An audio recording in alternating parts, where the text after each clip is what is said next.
Okay, what I usually like to do first, and I'm not going to be able to do today, as I am, as Lori mentioned, a songwriter, composer, guitarist, and so on. I like, first of all, to just open up with some music, play and sing a song. Sadly, I don't know if you can hear it. I apologize in advance. It gets better and worse, but I've got some kind of laryngitis, and it really, it's kind of okay to talk, but when I start singing, it's not okay at all. And so I'm going to spare you that. I'm sorry, because I really wanted to sing a song for you, but that won't be happening. I will be playing, however. But before I do, and before I introduce my friend, I just want to kind of set the stage for Vie Boheme and what we're going to do together. Probably everybody here at some point has heard me speak to you, either if you came for an open house or at orientation or something like that. And I talk about the college and how, in addition to trying to just give you a really good, well-rounded education, we also take very seriously the responsibility of trying to prepare you to make a life in music, to make a life in the arts, doing what you really want to do. So I hope that, I don't know if you're first semester or third semester or where you're at in your career, but I hope you're getting some of those skills. And I want to talk a little bit about some of the key things to focus on today and every day as you're on the path. First of all, if you're a performer, songwriter, recording engineer, business person, it doesn't matter. The first, most important thing for you to be working on is the quality of your work. It really kind of starts and ends there. If your work is mediocre, forget it. Go to another career, do something else, because there are too many really, really fine musicians and recording engineers. You've always got to be working on the quality of what you're producing. Be honest with yourself. It's not necessarily the best indication if your mother says, "Oh, honey, you just sound so wonderful. I just think you're terrific." You know, that's nice, that's all cool, but it doesn't necessarily mean you're going to get to where you want to be. So quality first and foremost. But then that's not really enough either. A second thing that's really important, it's important in any business, and it's important if you're in the business of art. And it's this: how are you going to differentiate yourself from the competition? What do you bring as an entertainer, as a recording engineer, whatever you're doing, that's different and that makes people say, wow, that's the person I want to work with? These are things that you can consciously think about, and you should consciously think about. For example, if you're a performer, thinking about, what the style you choose. And style is a broad word. It can mean the style of music and how you're performing it, but also how you present yourself. What do you look like? What's your kind of brand image, so to speak? Are you a lyricist? Are you writing important things? Are you just writing more, la, la, la, just I love this person, I hope she loves me, la, la, la? Or using songs to communicate things that are important, communicate things that are different, communicate things that are authentic, finding a way to differentiate your work as high quality and as distinct from whatever else is happening. Presentation.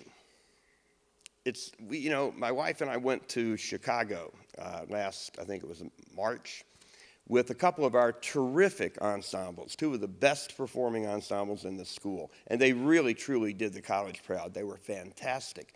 But we noticed one thing. In fact, if I may, Alice said to me, they're really great, but it kind of looks like, it's like watching students study in the library. Because they were killing it. They were playing great, but they were also, just kind of here, maybe a little of this. But it really there was not a lot of attention at that moment yet, and we need to address this here, but there was not attention yet on presentation, performance skill. How do you grab people's attention? You've got to have quality, you've got to distinguish yourself, and you've got to find a way to get people to really want to watch you perform. And you'll see in a minute, there's a reason that I'm selecting these particular points. I mean, they're important, and then I want to try to illustrate that, not just in words. It's not enough to tell you. I want to show you what I'm talking about. So after you have the quality, after you have the differentiation of your product, if I can speak that way, let's then talk about product development. What are you doing? It's not enough to just do it in your basement and produce great stuff on your laptop that never really goes anywhere. How do you make that work for yourself? To me, there are several concepts. There's DIY. Everybody's heard that. You now have laptops. You can do it yourself. You can do just about anything. You can make all the instruments. They're all in your laptop. You can record it. You can get it on the internet. You can do it all yourself. I don't think it's a very good idea to do it. I prefer to DIY, DIT, which is do it together. Get a team of people. They can be creative team. They can be helping you in business. They can help you network. They can collaborate with you and help you brainstorm. Most songwriting these days is being done in songwriting pairs and teams, co-writing songs. And there's a reason for that, because people push each other and they break out of the same old paths that they keep following time after time. And it's very helpful. Work with a team. Work with people who can really add to what you do, and you can add to what they do. You want to make sure, there's a phrase in, competitions or contests sometimes that says, you must be present to win. And in the context of trying to build a music career, I think that has meaning also. You've got to be out in the community. Go hear your colleagues and your team members. Be present. Get out. Be present in the venues. Know the venue managers. Know the other players. Know the musicians. So when they see you come in and say, oh, yeah, I know that guy. He hangs around here. He's really good. Great player, too. You need to be present to win. And then, I guess, finally, there's so many personal qualities that are critical, but sometimes they're easy to overlook. Don't make the mistake of being a jerk. Nobody wants to work with a jerk. Be on time. Be prepared. Know your part. Be friendly and easy to work with. And all of these things are just phase one of getting going in some kind of making a life in music or making a life in the arts. And so to get away from the wordy part of this and on to the trying to show you what I'm talking about, I invited a young friend of mine to join me today, a woman named Vie Boheme, who I first met as a dancer. Vie's college training and early performance practice has been primarily as a professional dancer. Trained in Pittsburgh, originally from Detroit, and came to the Twin Cities to dance for 2 years with the very fine professional company To Dance, and now is working as a solo artist, but beginning to do something a little different. Speaking of product differentiation, Vie is a fine dancer, but she's also a very fine singer, and is now trying to put together a performance product that blends these skills in a way that I think you'll see is very unusual. So we're talking about building the quality, doing the training, putting in all the work to become the dancer that she is today. And now she's putting in the work to become a musician equal to her status as a dancer. And I think you'll see that that's already working pretty well. And then it's a way to distinguish yourself and find, which I think you'll also see, she's doing things that I've not seen anyone else do before. And then she's also working with a team. She's very conscious, very intentional about building contacts, building networks, getting help here, help there, not trying to do everything on her own. I think these are all important things, and we can now I'd like to invite Vie up to the stage and give you a little bit of a demonstration of what she's about and hopefully illustrate some of these points. So, my friend, ladies and gentlemen, Vie Boheme.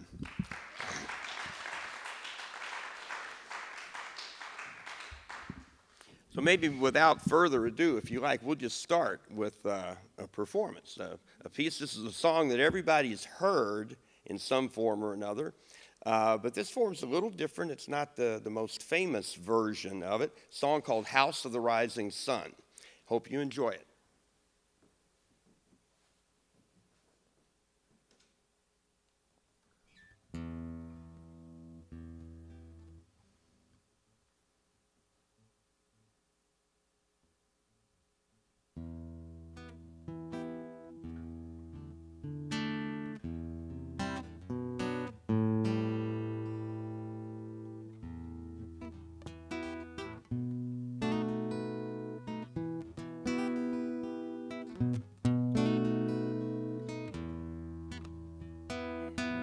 House in New Orleans,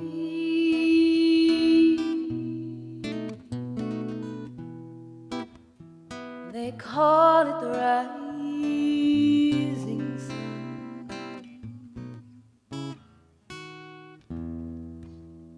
and it's been the ruin of many a poor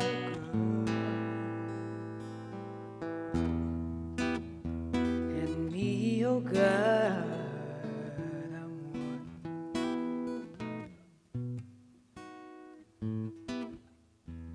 If I'd only listen to what my mama said,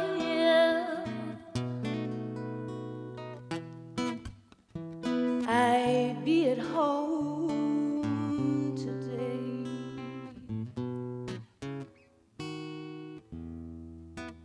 But being so young and foolish, my love,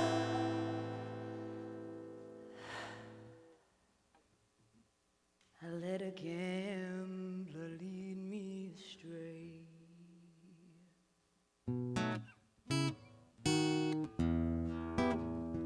Now my mother was a tailor. She sews those new blue jeans.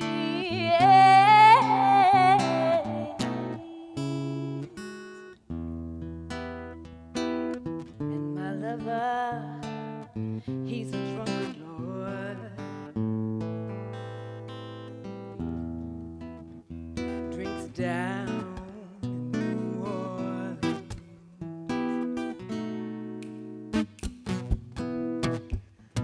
Go tell my baby sister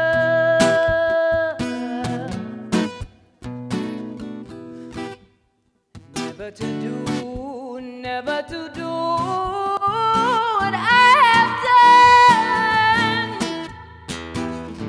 Tell her to shine the house in New Orleans,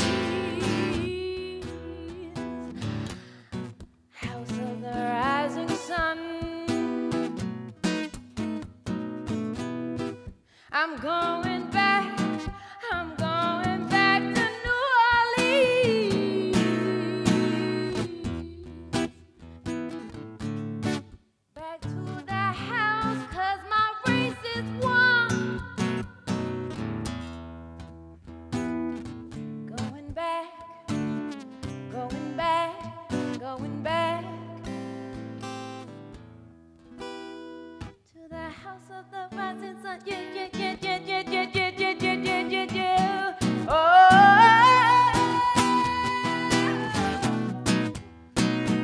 house in New Orleans.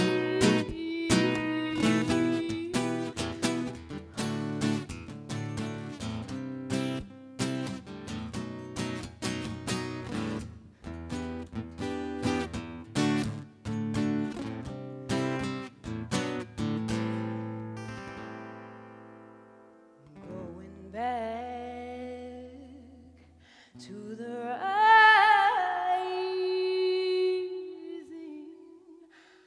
sun.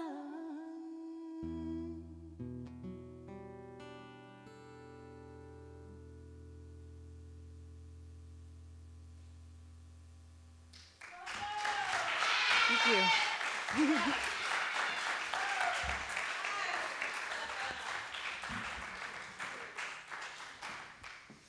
All right, well, I'm going to open this up now a little bit. I want to ask V to talk a little bit about the art of dance and putting music together with it and what made you choose this particular path. Can we turn the house lights up a little so I can see some faces? How's everybody? That was a little tired. How y'all doing? Good, good, good. Well, yeah, Harry, I have never had an introduction like that, so there's nothing else about my history to say. But I'll say that my work today is about fusing things together, obviously. I also teach yoga. Sometimes I sing during the class to really find ways of having people to connect with a certain vibration. You know, your heartbeat creates a vibration that goes off, and so I really, like to tune into sound in that way and really find ways for people to connect to their bodies. And what other way can I do that other than to use my body as I'm performing? This came out of, when I was living in Pittsburgh, I started dancing professionally while I was in school, and that was rolling, and then I went to an open mic, which I grew up singing in church, so I hadn't really been singing. And I was like, oh my gosh, this is great, I want to sing. So I put a band together, and so I was dancing and singing every weekend, one or the other. And so I had this parallel situation going on, and it wasn't quite as big of an itch to put them together until I moved here, and I stopped singing, and I focused solely on dancing when I was dancing with two dancers, very rigorous dance company, exceptionally demanding. And from there, the first year I was there, Yuri Sands choreographed this piece, this long, epic work, and he gave me the solo at the end. He's like, all right, I just want you to take all the concepts we've developed and just fuse them together into this frenzy. And I was like, okay, cool. And so the more I kept working on it, I was like, I really want to sing while I'm doing it. I just had this itch to do them at the same time, this itch of, as a performer, as a dancer, I've always been dancing, but I wanted another height as a performer. I wanted something else to reel me into my focus. And that's the hardest thing I could think of. Let me do them, let me breathe and do them both at the same time and still look graceful, even if I'm gonna fall. How can I, fuse that together? So it's really, just working to fuse and push. And I got tired of seeing people sing and stand on the stage and just sing, which is okay. If you're epic and amazing, that's great too. But for me, that criticism isn't to say that people who do just stand and sing, aren't fierce. But for me, the things that bother me, that's my charge. So that I do want to say that too. It's not to say other people shouldn't do what they're doing. I just was like, okay, this is what I want to do. This is what I want to see on a stage. So, yeah, that's that to start. Yes. I'm just going to jump in. You asked something, but this just really hit me. If you could maybe talk about something I've been feeling and thinking lately, and that is the feeling. And I think that probably has some to do with your arriving here, because the years kind of collided. Mm-hmm. When I'm singing, I feel like sometimes it just comes up to my toes through the universe. And putting movement with it, as a performer, a lot of what Gary talked about, the presentation part is making that connection. Mm-hmm. And I think the more we internally make that connection, Mm-hmm. the better able we are to involve all the other energy in the room. Mm-hmm. Could you kind of talk about that? Because I feel like the feeling really fuels you Mm-hmm. a lot. And that energy, it's beautiful. Yeah, thank you. I'd have to say, this is something I say when I teach kids that I think it rings true. I say, what's the first song you ever heard? Do you remember the first song you ever heard? Do you remember the first dance steps you did? And they're all like, Cupid Shuffle! The doggy! I'm like, that's not the first. Maybe it was, But I say, no. Put your hand on your heart. I say, oh, that's the first music you heard. Oh my gosh, look at that. You've had music your whole life. And I say, what's the first dance you did? And they, name all these dances. And I say, no, it was when you were like, look at that. You've been moving and hearing sound your whole life. So for me, again, that's where that connection of movement comes from. It's so inherent in us to move and to hear music and to feel those vibrations. That's why vibe or vibration is such an important thing to me. I can feel music. I feel sound. They're so connected. And I think as a performer, I'd honestly say that one of the things to really connect people to their bodies more sometimes is looking at them.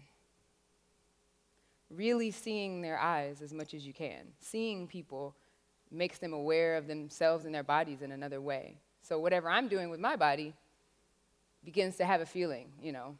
And also where you choose to look, whether you're playing an instrument, you know, if you're looking at your instrument the whole time, that's not really engaging. But the moment that you see people and you kind of bring them into this experience that you're having, that's something they can feel and that they can take away with themselves, you know. So that's, I'm not sure if that's exactly in the direction you were saying, but that's how I connected to what you said. And my addendum to that, and I'll open it up if you guys have a question. What I really enjoy, and I notice it now as you've been talking, is in your performance, you have great, like, subtle tension. And I love that. I love suspensions in music and different colors and chords, and so to have that pull before you go. Yeah. Mm-hmm. And I call that serving the martini. When you have this area of development, and then you go. Yeah. Mm-hmm. And that must just feel fantastic. And doesn't that, with the two art forms that you're doing, it must be spectacular to just feel them unfolding vocally and physically. Yeah.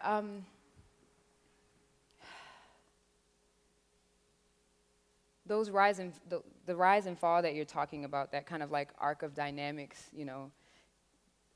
I mean, I can't explain what it feels like, but I can explain that.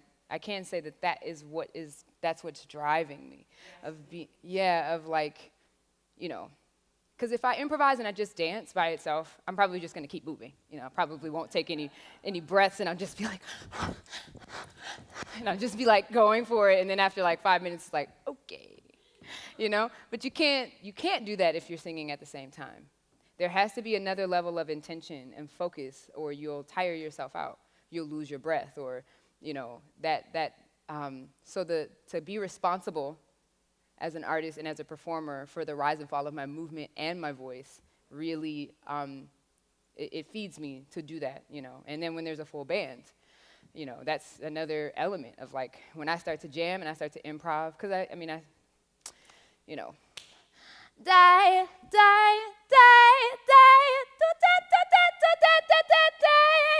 and then somebody has to play that back to me. Like, I look at a bass player and they're like, play it back. You know, play it back to me. Okay, now you give me something. You know, like having these, you know, I love this weaving concept and I love the responsibility. I love that, yeah. Yeah, I have a direction to take. Is everybody in here, music's gonna, are you all, raise your hands if you're a musician. If you play something, that's pretty much most of us, right? Okay, hands down. How many of you would say you really like to and know how to dance? What kind of dancing do you do? I like work at hip hop, but I've also done modern and lyrical and a little bit of ballet. Would you say, how has that affected you as a musician? Well, I wanted to put two and two together, and I've still been trying to figure out how to use them like she does. Like, I've always envisioned performing my music while dancing. Well, I guess where I'm also trying to go with this is the importance, particularly of musicians really understanding how to move the body and how to stay what that means in terms of time and rhythm, and also just, you know, performance. You know, you notice some people performing who, you know, they move well, and they just, it's all part of that presentation. Are any of you, have you studied dance? If we had a dance class here of some sort to try to help integrate, musical thinking, musical activity, how many people would sign up for a dance class? Okay, we got 2. There's an Now, honest there's response. There's a difference in, any comment on that, Vicky? What I'll say is, don't take yourself so seriously. I mean, taking a dance class doesn't mean that you're committed to becoming a dancer, doesn't mean that you're gonna be like more stay at time, doesn't mean that doesn't mean that. But I will say that there is a certain value to you as a musician connecting to your instrument and your actual body. That's what people connect to because that's what they have too they don't have an instrument. They can't play that. They don't really understand what kind of fingering you're doing on your bass. But what they can connect to, even if it's not keeping a rhythm, right? Maybe if that's hard for you to do while you're playing at the same time, even some kind of, even a sway. I mean, like anything to bring your body alive as you play. I mean, and really being as present as you can. That's what a dance class will give you. Going to a dance class and being responsible for moving your body and counting at the same time is a big responsibility. Doesn't matter how, I have worked with dancers before who ain't got no rhythm. They think counting is rhythm. Does that sound crazy to you? Right? So these things can be, when I talk about fusion, have a sense of ingenuity in your mind. What can you take away from that to bring to your musicianship? Don't look at it as some daunting thing, right? You gotta be fearless, especially, like, let's say you get the call and they're like, yo, Beyonce's on the line, but here's the deal though. There's gonna be a whole minute of dancing you gotta do in the middle of the tour, every show. You gonna not take the chance because you're uncomfortable? Or are you gonna, Will Smith says, stay ready so you ain't gotta get ready. I love that quote. Now I add to that, something else that we talk about a lot here is when that call comes and Beyonce says, are you going to be able to do the stand in the middle and say, absolutely, no problem, I can do that. Yup. You got to be, oh wait, they're videotaping this. Can you edit that? I lose my job. But you have to be ready to do it. I like that phrase, the way you said it. But it's also be ready to say yes to, and that's part of what we're trying to prepare you to do. You don't come here just to learn, play your scales at, 220 and 10 hours a day of shredding on your instrument. You have to pick up remember, what are we talking? Artistry, technology, entrepreneurship, being ready to be your own business, your own self-employed person, ready to take on all tasks within reason. And those kind of things do happen. They pop up, and you need to be ready to say yes. Not to something crazy, not to something, what I'm saying. Be ready for that kind of opportunity. Mm-hmm. Maybe let's pause for a minute and say, do people out here have any questions so far? Any questions of these? I think that your craft and your gifting is very impressive.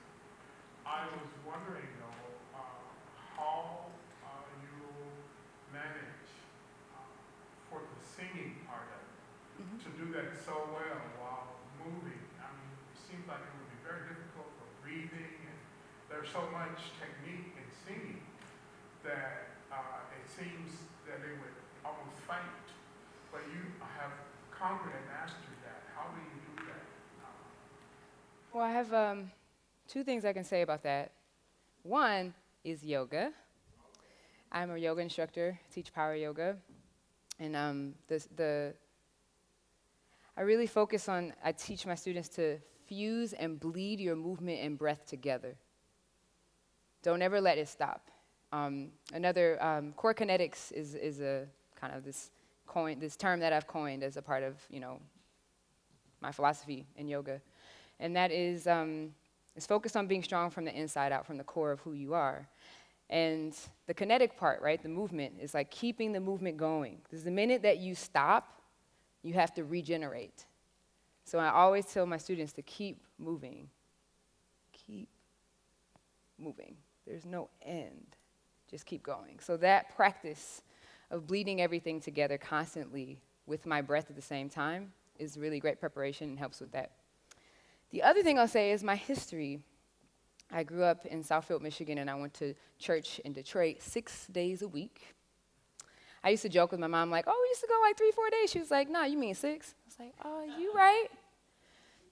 Choir rehearsal, Wednesday night service, Sunday night service, Sunday morning service, deacons meeting, all of those things. I was in church constantly. And so I went to Church of God in Christ. So that means that if the Spirit moves, there's song, there's dance, there is all of it happening. This transition of like singing and, we're singing. Oh, we praise you, Lord. Hallelujah.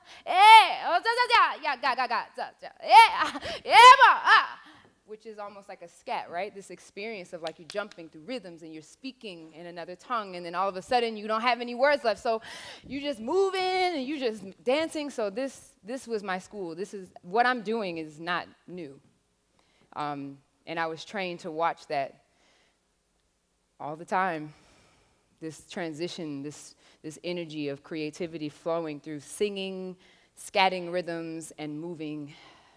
And it's the energy in the space, it's the vibration that kind of keeps you going. Yeah, it just keeps transitioning. And I'd say that history, that growing up, and yoga, I would allow me to really, manage the breath. And, with yoga, the intention is to center yourself, really. I mean, that's the intention that I try to take off my mat. I'll start my yoga class and I say, okay, we'll start from a seated position. Everybody try this right now. Close your eyes and draw your attention and your focus within. There's nowhere to be. There's nothing to do. But be present here, right now. So I want you to activate your imagination right now. I don't care how old you are. And imagine that the drama, the static, your bills, work, school, finals, imagine that it's oozing out of your ears. It's oozing and dripping out of your ears, leaving space in your mind from ear to ear. Let that drama drip down your shoulders. Let it keep dripping. Use your imagination. Activate it. Imagine it's dripping down your arms, it's dripping onto the floor, dripping down your legs, and flowing away from you. And the only thing left is you. There's nowhere to be. There's no rush. Everybody open your eyes. So having that practice of allowing distractions to come away from you, it leaves me here to listen to my body, to feel the hairs on the back of my neck, to feel when I'm off balance, even in these shoes, right? To feel the edges of them. So yoga has been tremendously helpful in that sense. Yeah. Other questions? Back there? We're on here. Yeah. Me? All right. Yeah. 2 questions. Cool. First, where do you teach yoga? I teach yoga at Radiant Life Yoga in Minneapolis. We have an uptown location and a north side location. Our north side location is all donation based, so you should know that. And right now we have a special at the uptown location. First week free, first 50 people. So if you email us right away, you can get that. I also teach a Dharma Cycle Yoga in downtown Minneapolis. It's in the North Loop. So hopefully there can be some workshops that pop up here at some point. I don't know, some type of yoga for musicians or something. Would you be down for that? Absolutely. Good deal. Actually, let me formally do that because I asked about a dance class. I have been talking to Vie about offering a yoga for musicians class here. How many would be interested in a class like that? Absolutely. A lot more than Deal. interested in dance. We'll just work our way to it, All right. Several of you are really interested. I see a couple of hands. All right. right? I do actually already. Second question? Yeah, my second question is kind of do you practice dancing, practice singing, and when you do that, do you practice them together, or do you kind of like isolate, I'm going to focus on my breathing technique and this for singing and this for my dancing, and then combine them later, or is it all just all together all the time? I would say that, to be totally honest with the circumstances in my life, I've had to kind of do them more separately because, when I was dancing full-time for a company, there wasn't ever an instance where it would make sense for me to be singing while I was rehearsing or working or in company class. If I go take a dance class, then, it's not really something I can do. If I'm rehearsing, if I'm singing in my apartment, in my house, I try to a little bit, but I don't have as much space. At this point in my career and my skill level, and because I'm trying to harness so many elements, he talked about building a team, and I'm having meetings really back-to-back, Skype meetings with people out of town, trying to build opportunities and create bridges to keep working. So I don't get to do this all at once as much as I kind of live in the magic when I get opportunities on stage. So one thing I will say is, as far as my yoga practice, that's really, my life changed when I started practicing yoga regularly and intensely. If I had danced for 10 more years, I wouldn't have made the kind of discoveries in my body that I made with yoga. It wouldn't have happened. So, that's also something that I rely on in a sense that it allows me to build muscle around closest to the joint and the bone. At the joint is the healthiest place you can build muscle to allow you to walk better, stand taller, do everything you need to do. So that's kind of sustaining me right now. But I'm moving into a phase where I'll have far more opportunities to be on stage live, and I don't get to practice as much as I wish I could all at once. There's another over here somewhere. No? I have a comment, actually. Yeah. I'll invite Chris for a second. Yeah, you remind me of something I say a lot when people say, well, what's the key and what's this and how do you do that? And I say, you know what, really? After almost 4 decades, I boiled down the pan, and there are 2 words, and that's no fear. So the reaction to the dance classes, I think we think the same way often about speaking. So we're like, no, because people will look at me, wow, when you just shed the fear.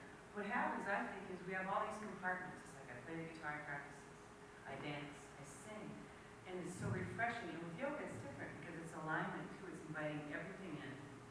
So rather than being compartmentalized, I think we would be better off to remind ourselves more often to be more universal in everything, and let our bodies communicate with our instruments, with our audience. You just reminded me of that kind of philosophy, which feels so great. Mm-hmm. Like the breathing and the moving and the singing, it all is together Mm-hmm. with the connection with the people. So thank you. Very Yeah, good. no problem. I have a question. Unless someone else did. You go ahead. You got one? Okay. Hi. Hi. So I know you're gonna do another tune. So excited. But the last one you did, was that improv dancing or did you choreograph that? Some of it is choreographed, and then some of it I kind of take liberties so that there's a little more magic live. But yeah, thank you. Anything else? Somebody else? No? Okay. It's another good phrase. Always remember that, Tim. A little more magic. All right, we got it. Mm-hmm.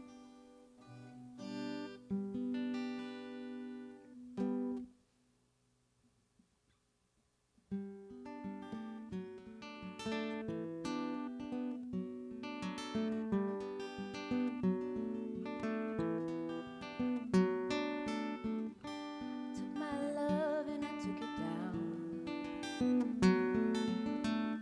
I climbed a mountain and I turned around, and I saw snow-covered hills till the landslide brought it down.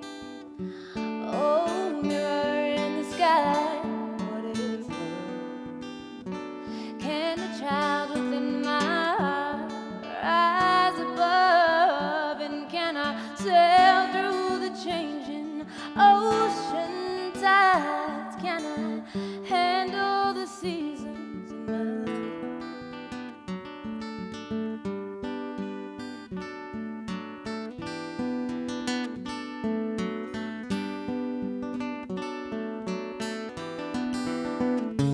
Well, I've been afraid of changing, 'cause I've built my life around you. But time makes you bolder, even children get older, and I'm getting older too.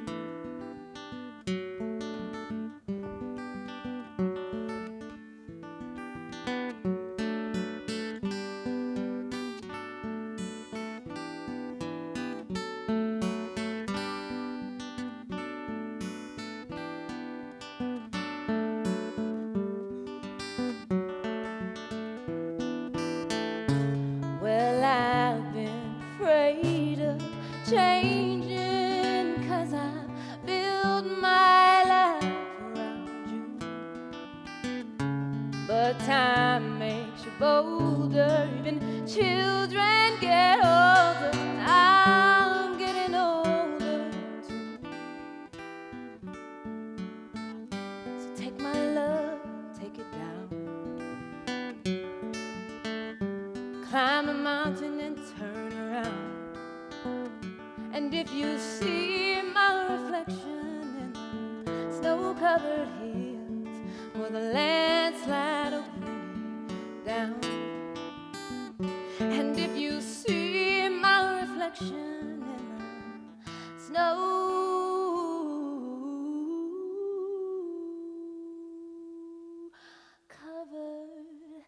hills, well, the landslide will bring it down. Oh, the landslide will bring it down.